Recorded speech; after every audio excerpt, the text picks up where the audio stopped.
Hari ini kita akan mempelajari bab pengaturcaraan linear.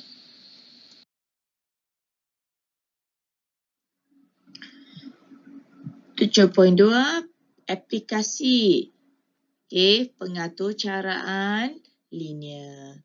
Jadi dalam subtopik ini kita perlu belajar menyelesaikan masalah yang melibatkan pengaturcaraan linear ini secara grafik. Kita akan melukiskan graf.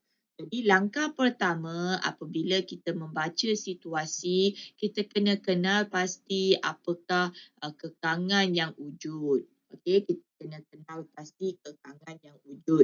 Seperti contoh tanah tadilah, keluasan tanah berapa, bilangan rumah yang kena bina tu berapa. Okey, so kemudian kita perlu menentukan fungsi objektifnya. Okey, macam contoh kek coklat dengan kek keju, kita menentukan dia punya kos. Okey, so lepas tu kita akan tentukan nilai bagi semua pemboleh ubah yang memuaskan setiap satu kekangan. So kita ganti nilai di situ. So nilai yang memuaskan dikenali sebagai nilai tersaur. Okey, nilai yang memuaskan dikenali sebagai nilai tersaur, manakala nilai yang tidak memuaskan namanya nilai tidak tersaur. So yang ni kita dah tengok daripada contoh graf tadi. So nilai mana yang memenuhi ketaksamaan tersebut. So jika masalah tersebut mempunyai penyelesaian, maksudnya jumpa jawapan dia, maksudnya semua kekangan akan ada satu rantau sepunya. Okey, yang macam kita buat dalam graf tadi Okey, so rantau itu dikenali sebagai rantau tersaur. Okey, rantau tersaur. So penyelesaiannya dikenali sebagai penyelesaian tersaur.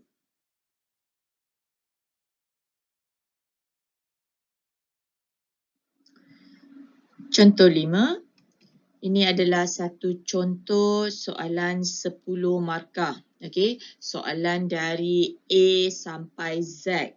Maksudnya yang pertama kita tulis model matematik, yang kedua kita lukiskan grafnya, kemudian kita bina kita punya fungsi objektif dan kita menentukan nilai minimum dan juga maksimum. Okey. So, seorang peniaga menghasilkan X jambak bunga ros dan Y jambak bunga anggerik. Okay. Kemudian kita ada masa yang digunakan untuk ros dan anggerik adalah 20 minit dan juga 30 minit. So, kita ada masa di situ. Proses menghasilkan kedua-dua jambak bunga mesti berdasarkan kekangan. Jadi kekangan 1, bilangan jambak anggerik tidak lebih dari 2 kali bilangan jambak bunga ros. Jadi apa yang kita ada di situ? Kita highlight X untuk ros. Jangan tersilap. Jadi bila kita ada sebut ros di sini, kita akan pakai X. Kemudian Y untuk anggerik. Okay, Y untuk anggerik. Jadi bila ada anggerik, kita letakkan Y. Okay, jadi apakah kesamaan yang kita nak bina daripada inequality daripada kekangan pertama ni? Okay, kita baca. Bilangan jambak bunga anggerik, maksudnya Y lah. Okay, mestilah tidak lebih. Tidak lebih. Apa maksud tidak lebih? Tidak lebih maksudnya tak boleh lebih lah. Okey, daripada 2 kali. Okey, 2 kali ros. So dah siaplah kita punya ketaksamaan. Kita ikut je ayat dia, kita ganti je huruf dia. Okey, so maksudnya Y kurang atau sama dengan 2 darab X. Okay, 2 darab X.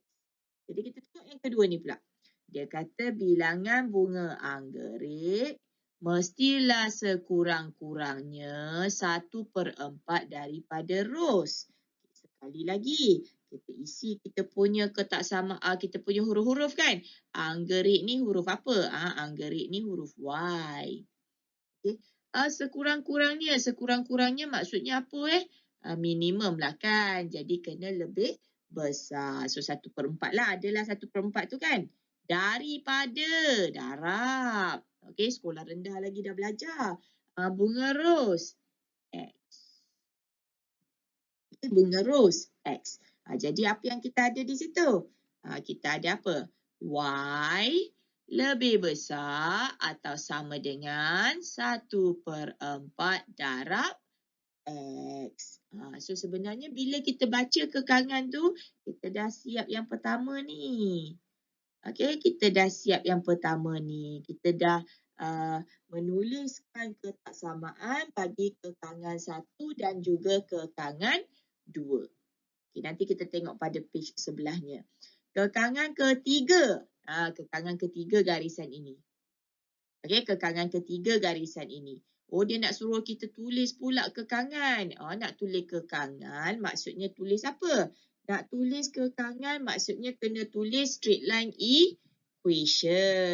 Okey, dia nak kita tuliskan equation tersebut.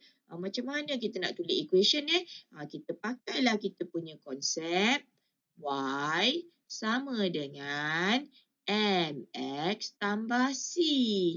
Okey, jadi dalam konsep Y sama dengan MX tambah C ni kita kena cari M, kita kena cari C lah kan. C senang lah, dah nampak kat situ kan C-nya. Okey, C-nya dah nampak. Jadi kita nak cari M lah kan. M ni ialah apa? Negatif pintasan Y bahagi pintasan X. Okey, negatif pintasan Y bahagi pintasan X. Bolehlah kita permudahkan kan. Ini 3/2. Sebenarnya ni ialah negatif 3/2 ni. Okey, negatif 3/2. Jadi dia punya inequality ada Y, ada X, ada tambah di situ. Lepas tu dia punya lorik bawah lah. Lorik bawah maksudnya kurang lah kan. Garis dia penuh lah. Jadi ada sama dengan.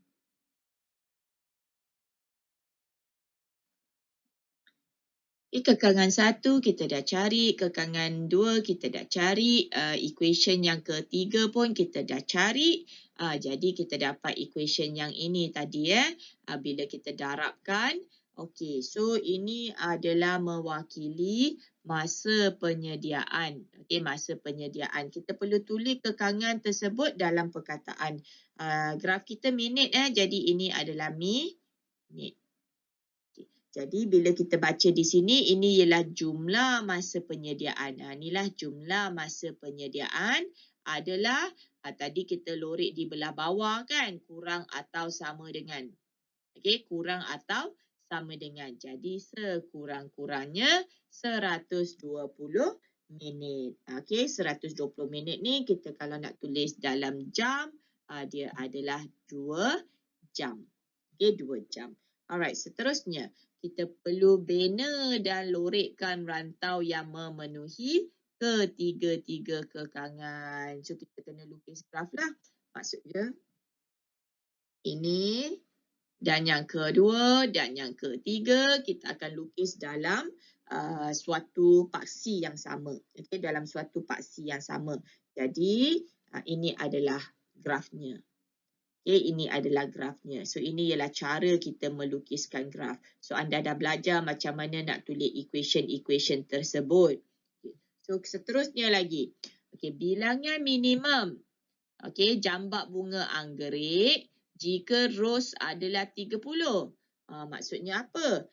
Ros tu X ros tu X. Maksudnya kalau X 30, Y-nya berapa? Macam itulah kiranya. So kita pun ganti X ni ke dalam equation Y ni lah kan. So kita ganti, kita dapatlah 7.5. Kita dapatlah 7.5. Jadi 7.5 itu bukan bilangan kan. Kita kena jawab 8 lah. Kita kena jawab 8. Kemudian titik maksimum bagi rantau berlorek. Okey, macam mana kita nak dapat titik maksimum rantau berlorek kan? Kita kena buatlah kita punya fungsi objektif dulu. Fungsi objektifnya ialah di sini. 35 dengan RM25 untuk ros dan juga anggrek. Okey, untuk ros dan juga anggrek. Jadi kita bina kita punya fungsi objektif kita. Kita ada 35 darab ros, kemudian 25 darab anggrek sama dengan K. Okey, so kita pun lukislah fungsi objektif dia. Okey, kita lukis fungsi objektif dia. Kemudian kita tolaklah titik terakhir yang dia jumpa itu adalah titik maksimum. Jadi titik maksimum di sini ialah 18.33. Okey, ini fungsi objektif dia ya. Okey, dan kita gantikan nilainya dalam kita punya persamaan tadi. Okey, yang ada 35, kemudian kita darab dengan X, 18 lah. Okey, dan kita selesaikan. Maka keuntungannya ialah 1,455.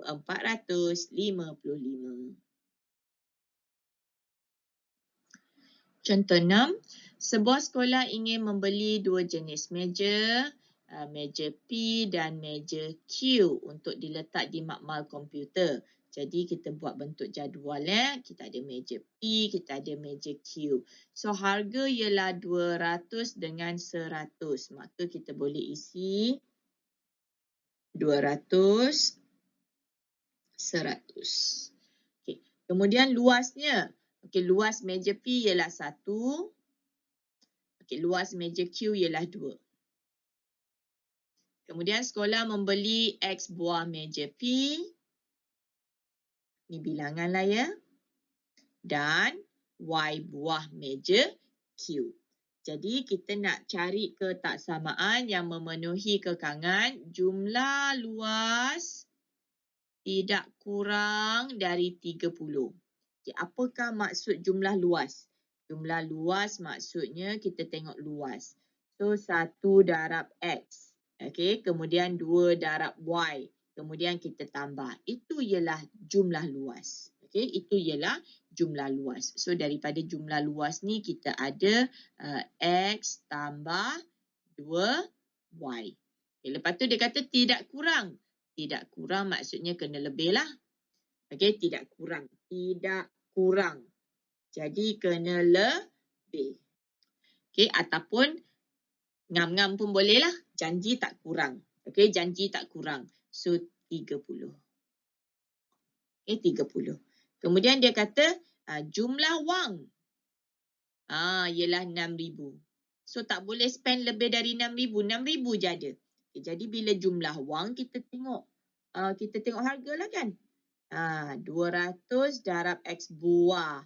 100 darab Y buah. Okey, 200 darab X buah, 100 darab Y buah.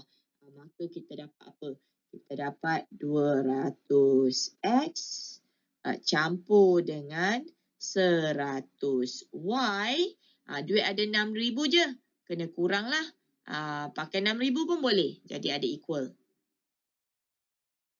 Itu ialah yang kedua. Yang ketiga, bilangan meja Q selebih-lebihnya 2 kali bilangan meja P. Pening ayatnya. Okey, tak pening. Okey, tak pening. Kita isi je. Bilangan meja Q tu Y lah kan. Okey, meja Q tu adalah Y. Tak pening pun. Selebih-lebihnya maksudnya maksimum. Maksimum. Jadi, tak bolehlah melebihi maksimum tu. Kenalah kurang. Okey, kena kurang. 2 kali, memang 2 kalilah. 2 kali. Bilangan meja P. Meja P adalah X. Meja P adalah X. So, masuklah. Kita sambung-sambung semua-semua ni. Okey, sambung. So, Y kurang atau sama dengan 2X. Pening. Okey, jadi soalannya, selain dari X lebih besar dari kosong dan Y lebih besar dari kosong, ni apa maksudnya? Memanglah ini X ni bilangan, takkanlah beli kosong buah kan? Jadi kena lebih dari kosong untuk X dan juga Y. Memang soalan akan bagi tahulah, takkan nak tulis inequality yang ni kan. Tuliskan 3 ketaksamaan. Kita dah tulislah 3 ketaksamaan. Ini ketaksamaan pertama. X tambah 2Y lebih besar atau sama dengan 30.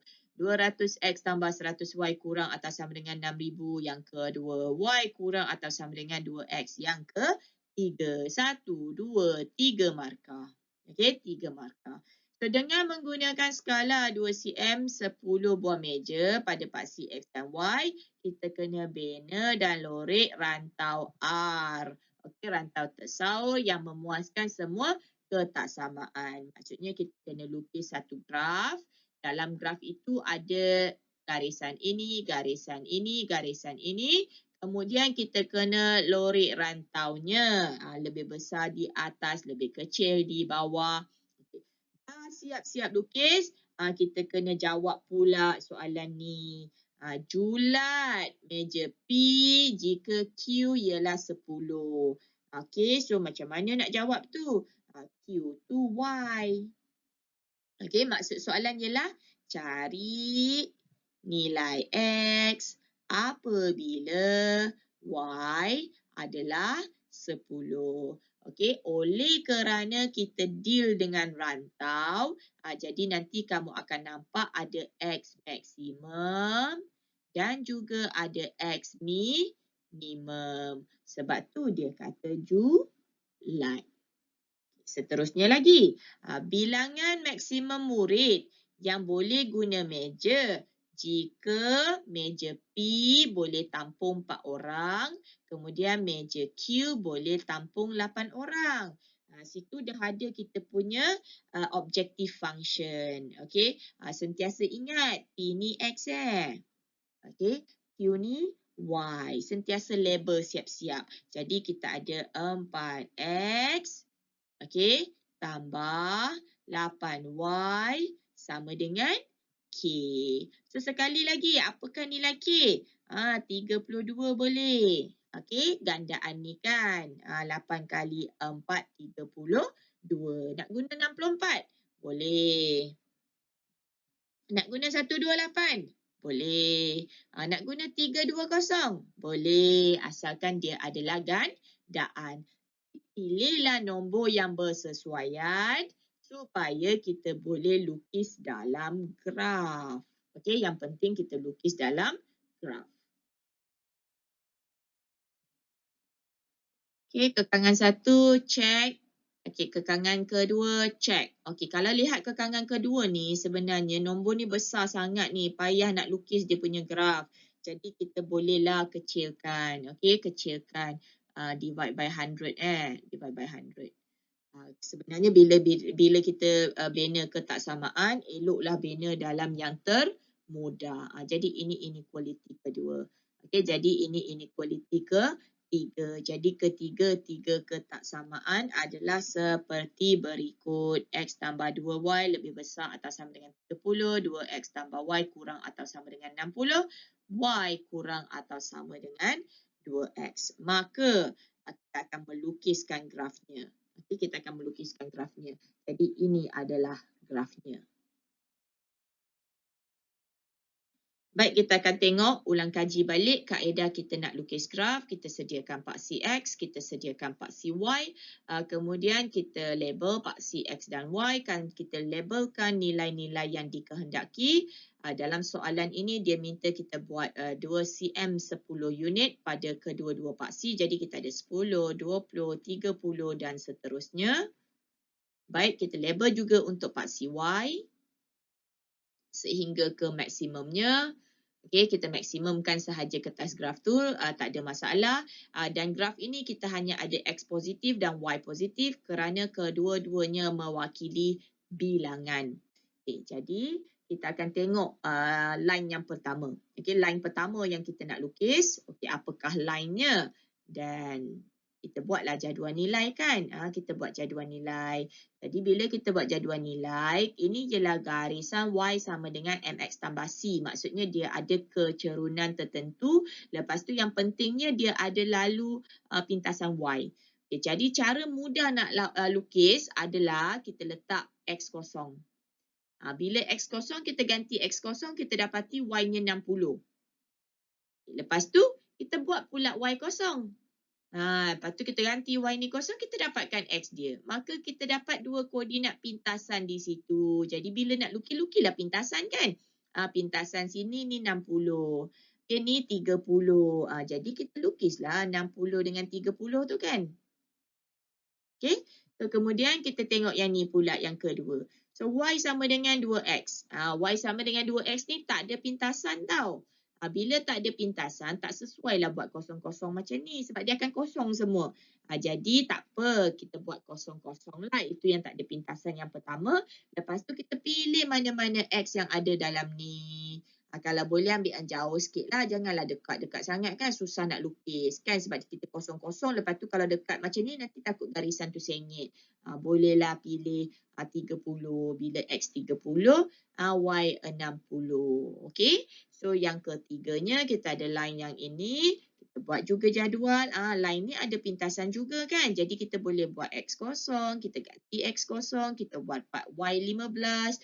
Lepas tu kita buat Y kosong, kita dapat X kita 30. Jadi sekali lagi kita buat pintasan. Ni 15, kita pun carilah 15. Lepas tu 30, cari 30. Lukislah line-nya. Jadi kita lukis. Ini yang 60-30 tadi. 60-30.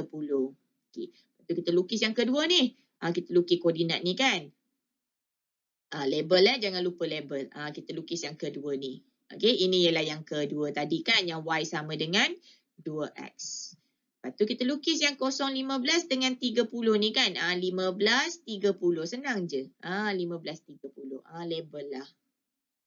Okay. So kemudiannya mana lebih besar, lebih kecil. Kalau lebih besar kita lorek atas, lebih kecil kita lorek bawah kan. Kita dah belajar dalam tingkatan 4. Maka itu ialah kawasan berloreknya. Okay, jadi kita tandakan itu adalah rantau R.